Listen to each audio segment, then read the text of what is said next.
Hello everybody, Michigan Railfan 57 here, and today we go to Greenfield Village, an outdoor part of the Henry Ford known for several historic buildings, vehicles, and of course, steam locomotives.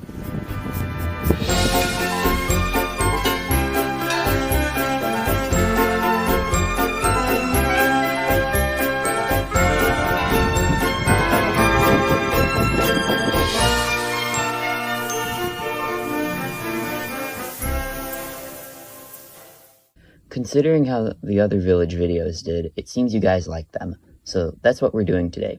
I was not alone on this trip, as I would be joined by my good friend, That Mish Railfan.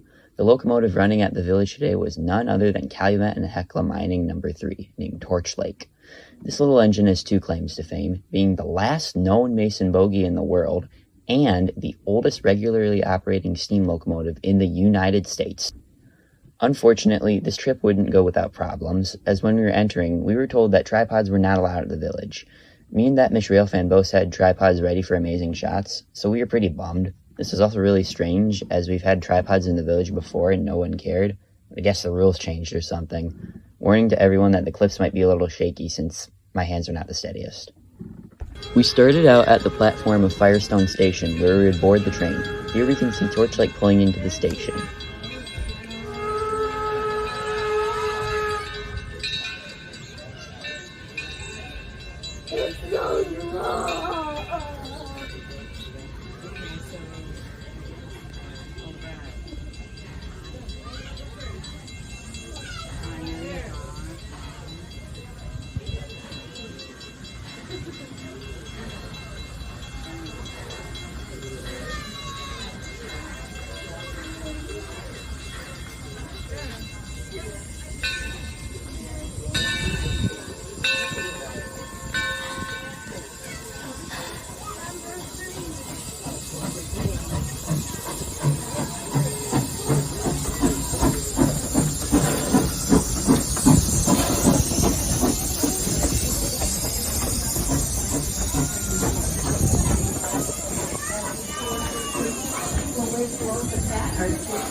We would board the train right near the front, so we could be close to Torch Lake. Note the wigwag signal as we depart.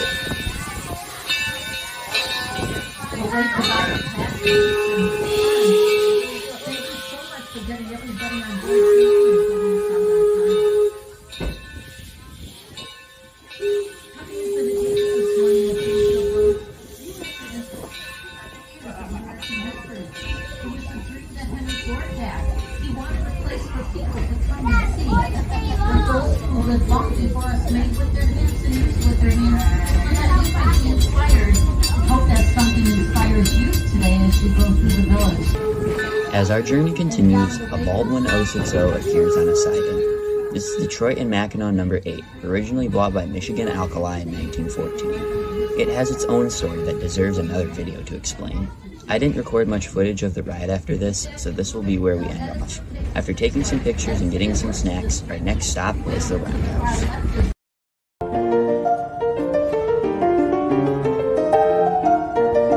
This year was the first time since 2019 that the roundhouse was open to the public, and we see other locomotives here. We're greeted to DT&I No. 45, a 442 Atlantic type built for the Michigan Central Railroad in 1902. It is in pristine cosmetic condition, however its large driving wheels aren't able to take the tight curves of the village.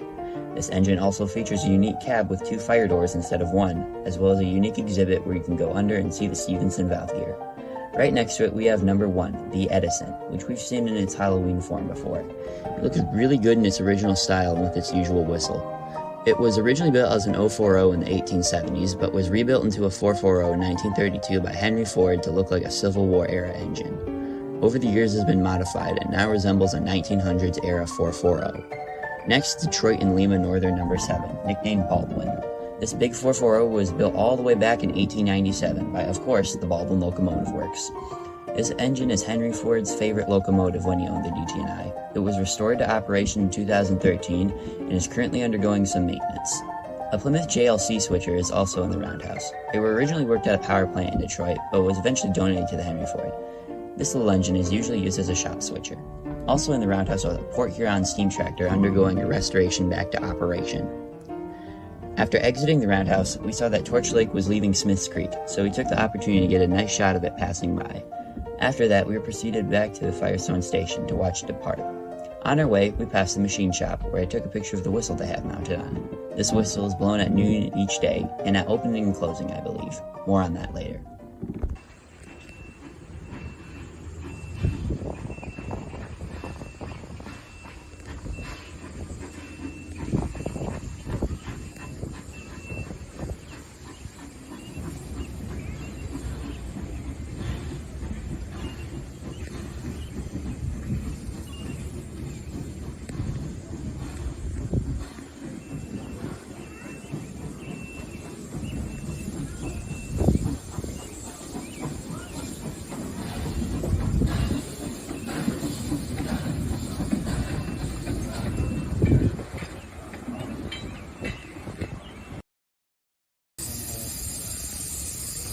We arrived at Firestone, where we would take some more pictures of Torch Lake and watch it depart.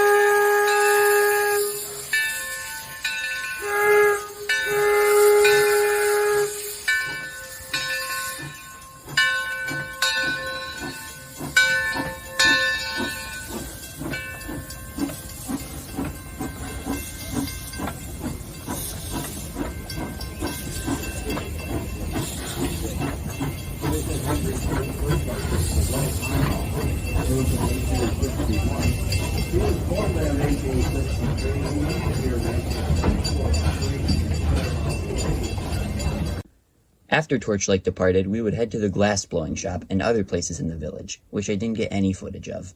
By now, it was getting close to noon, and me and that Miss Railfan made our way to the machine shop to watch them blow the whistle.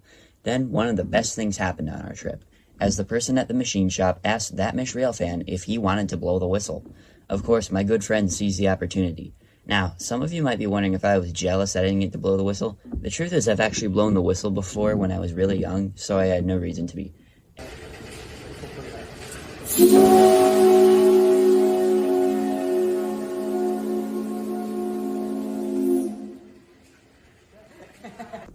Now, if this didn't make up for the whole tripod fiasco, the next thing did. We would go back to Smiths Creek to watch Torch Lake come in and something amazing happen.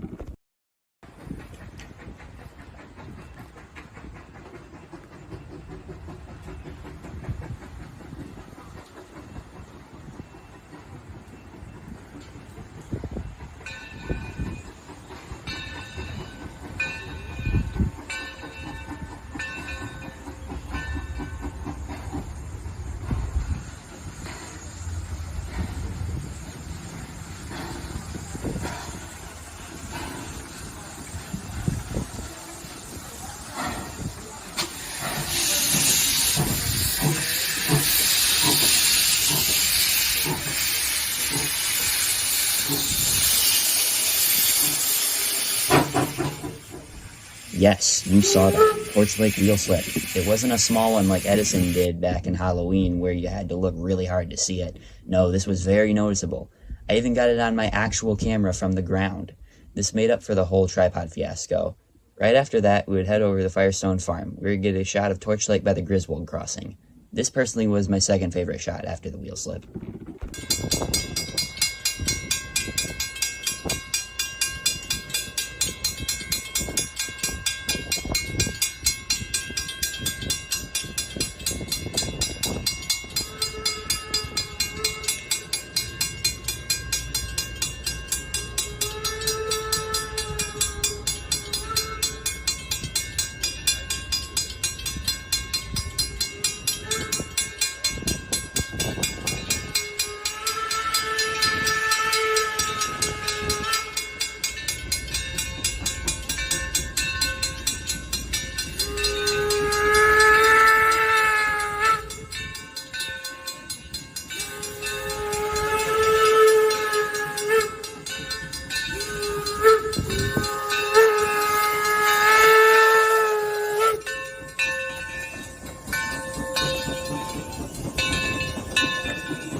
After that, we would head over to Firestone Farm, where we can see several pieces of rolling stock on display, and the 50-ton center cab sitting by the Amtrak station.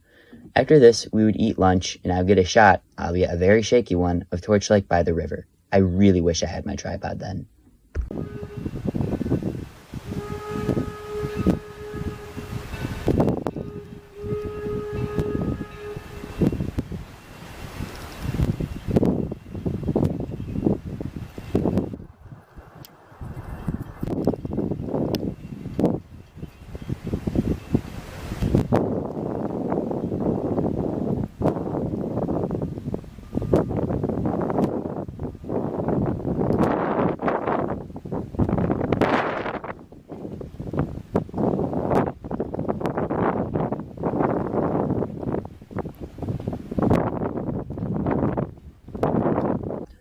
We would then proceed to the covered bridge to get a shot of Torchlight rounding the bend approaching Susquehanna Station. I personally really like this spot since you can get good shots from the curve.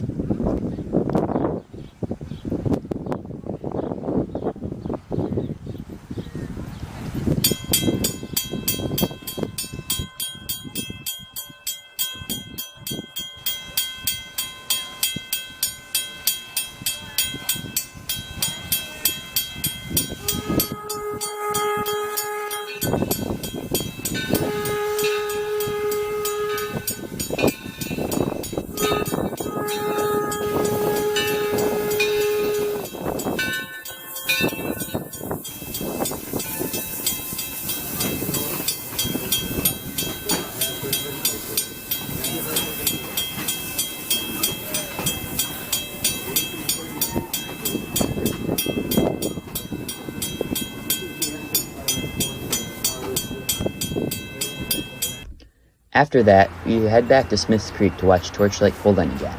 We would take a bunch of pictures and record it leaving as well.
Next stop is Firestone Station, again, where we would record Torchlight leaving the station.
Our next stop will be the area right by where D&M 8 sits, where we grab some more photos of this little 060 and record Torchlight approaching, where my camera would suddenly stop recording. This was really weird as this has never happened before, but I was able to start recording again. However, my camera's being weird again, and when I slightly nudged the zoom out knob to zoom out a little, it zoomed out all the way, basically ruining the shot. However, I did get the zoom fixed, but with the combination of the wind, it certainly wasn't my best shot. This would be the last shot we got of Torch Lake, unfortunately.